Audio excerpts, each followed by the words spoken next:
جب ہم جیل کے بارے میں سوچتے ہیں تو ذہن میں صرف سلاخیں اور دیواریں آتی ہیں، لیکن اصل میں یہ ایک ایسی دنیا ہے جہاں وقت، انسانیت اور یہاں تک کہ سچائی بھی اپنے معنی بدل دیتی ہے۔ یہ ایک ایسی جگہ ہے جو انسان کو اندر سے توڑ دیتی ہے۔ آج ہم اسی دنیا کی ایک جھلک دیکھنے جا رہے ہیں، لیکن اس کہانی میں آگے بڑھنے سے پہلے آئیے ایک سوال پر غور کریں۔ آزادی کا اصل مطلب کیا ہے؟ کیا یہ صرف جسمانی رہائی کا نام ہے؟ یہ سوال اس پوری داستان کی بنیاد ہے، اور اس کا جواب، جیسا کہ ہم دیکھیں گے، اتنا سیدھا نہیں ہے۔ یہ الفاظ اس شخص کے ہیں جس کی کہانی ہم سن رہے ہیں۔ وہ آج آزاد تو ہے، لیکن کہتا ہے کہ اس کا ایک حصہ آج بھی اسی بیرک میں قید ہے۔ عجیب بات ہے نا؟ یہ ایک ایسی پہیلی ہے جسے سمجھنے کے لیے ہمیں اس کی کہانی کی گہرائی میں اترنا ہوگا۔ تو آئیے اس سفر کا آغاز کرتے ہیں۔ ہم اس شخص کی کہانی سنیں گے جسے ہم اس کی حفاظت کے لیے عمران کا نام دیں گے، اور اس کی آنکھوں سے جیل کی دنیا کو دیکھنے کی کوشش کریں گے۔ عمران خود بتاتا ہے کہ جس دن وہ دروازہ بند ہوا، اسے ایسا لگا جیسے اس کی سانس ہی رک گئی ہو۔ شاید اسی لمحے اسے پہلی بار احساس ہوا کہ آزادی کی اصل قیمت کیا ہوتی ہے۔ یہ وہ احساس ہے جسے الفاظ میں بیان کرنا بہت مشکل ہے۔ 20 یہ صرف ایک نمبر نہیں ہے۔ سوچیں، 20 زندہ انسان جنہیں ایک چھوٹی سی بیرک میں جانوروں کی طرح بھر دیا گیا تھا۔ یہ اس گھٹن اور بے بسی کی شروعات تھی جس کا عمران کو اب روز سامنا کرنا تھا۔ وہ پہلا دن، وہ حواس پر ایک حملے جیسا تھا۔ ہر طرف ایک ایسی ناقابل برداشت بدبو کہ سانس لینا مشکل ہو جائے، ایک مسلسل شور جو آپ کے کان پھاڑ دے، اور ہر چہرے پر، ہر آنکھ میں ایک الگ کہانی، ایک الگ خوف، ایک الگ بے بسی قید تھی۔ آپ کو لگتا ہوگا کہ جیل سرکاری قوانین سے چلتی ہے، لیکن حقیقت یہ ہے کہ وہاں ایک بالکل الگ ہی قانون چلتا ہے۔ ایک ایسا قانون جو کہیں لکھا نہیں ہوتا، لیکن سب جانتے ہیں اور سب اس پر عمل کرتے ہیں۔ اور یہاں آ کر اصل فرق کھل کر سامنے آتا ہے۔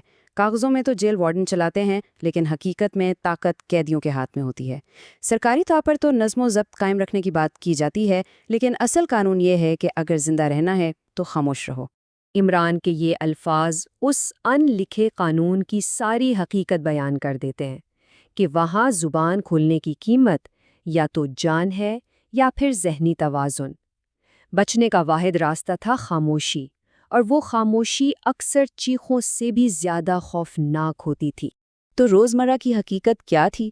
وہ تھی مسلسل خوف اور تشدد، کھانے کے وقت ہونے والی لڑائیاں، رات کے اندھیرے میں گونجتی چیخیں جو کسی کو سونے نہیں دیتی، اور ہاں، کچھ قیدی ایسے بھی تھے جو اگلی صبح دیکھنے کے لیے زندہ ہی نہیں بچتے تھے۔ ہر دن ایک نئی جنگ۔ اور اسی جہنم کے بیچ عمران کی ملاقات ہوئی رشید سے۔ رشید کی کہانی، وہ اس پورے نظام کے ظلم کی ایک ایسی زندہ مثال تھی جو عمران کے ذہن پر ہمیشہ کے لیے نقش ہو گئی۔ رشید ایک بے گناہ شخص تھا جو ایک ایسے جرم میں پھنس گیا تھا جو اس نے کیا ہی نہیں تھا۔ اس کی سب سے بڑی بدقسمتی یہ تھی کہ اس کے پاس نہ پیسہ تھا، نہ کوئی وکیل، اور نہ ہی کوئی اس کے لیے سچ بولنے والا تھا۔ وہ بس نظام کے رحم و کرم پر تھا۔ 8 سال، ذرا سوچئے، 8 سال تک رشید ہر ہفتے بس اسی ایک امید پر زندہ رہا کہ شاید اگلے ہفتے اس کا کیس سنا جائے گا۔ وہ ہفتہ کبھی نہیں آیا۔ پھر 8 سال بعد قسمت سے ایک نئے جج نے اس کی فائل دوبارہ کھولی۔ 8 سال یعنی تقریباً 3000 دن صرف ایک امید کے سہارے۔ اور پھر 8 سال بعد سچائی سامنے آ ہی گئی۔ رشید بے گناہ ثابت ہوا۔ لیکن کیا اسے انصاف کہہ سکتے ہیں؟ کیا زندگی کے 8 قیمتی سالوں کا کوئی ازالہ ہو سکتا ہے؟ جب وہ رہا ہو رہا تھا، اس کی آنکھوں میں آنسو نہیں تھے، اس کے منہ سے صرف یہ دل دہلا دینے والے الفاظ نکلے: میری ماں مجھے پہچان نہیں پائے گی۔ اس ایک جملے میں ان 8 کھوئے ہوئے سالوں کا سارا درد، سارا نقصان سمیٹ آیا تھا۔ رشید کی یہ کہانی اصل میں اس گہرے نفسیاتی زخم کو دکھاتی ہے جو قید انسان کی روح پر چھوڑ جاتی ہے، ایک ایسا زخم جو آزادی کے بعد بھی ہرا رہتا ہے۔ عمران نے اس زخم کو بہت قریب سے محسوس کیا تھا۔ عمران کے مطابق جیل میں انسان ایک دم سے نہیں بلکہ 3 مرحلوں میں ٹوٹتا ہے۔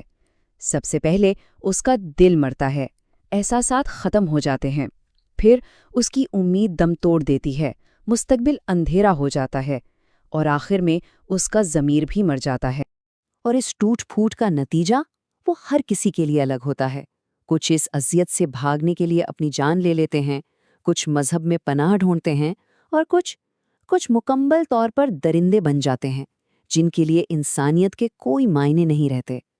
اب جب ہم عمران کے یہ الفاظ دوبارہ سنتے ہیں تو ان کا مطلب بالکل واضح ہو جاتا ہے۔ اس کا جسم تو آزاد ہو گیا، لیکن اس کی روح آج بھی اسی بیرک میں، اسی گھٹن میں قید ہے۔ یہ وہ قید ہے جس سے رہائی شاید کبھی ممکن نہ ہو۔ تو یہ صرف ایک قیدی کی کہانی نہیں ہے، یہ ہمارے نظام کی کہانی ہے، ہماری خاموشی کی، ہماری بے حسی کی۔ یہ اس بات کی کہانی ہے کہ جب ہم آنکھیں بند کر لیتے ہیں تو اس کے نتائج کتنے بھیانک ہو سکتے ہیں۔ یہ تو ایک قیدی کی کہانی تھی جو ہم تک پہنچ گئی، لیکن سوچئے ایسی کتنی ہی ان کہی کہانیاں ہیں جو ان دیواروں کے پیچھے ہی دفن ہیں۔ یہ کیسا سوال ہے جس کا جواب شاید ہم سب کو بے چین کر دینا چاہیے۔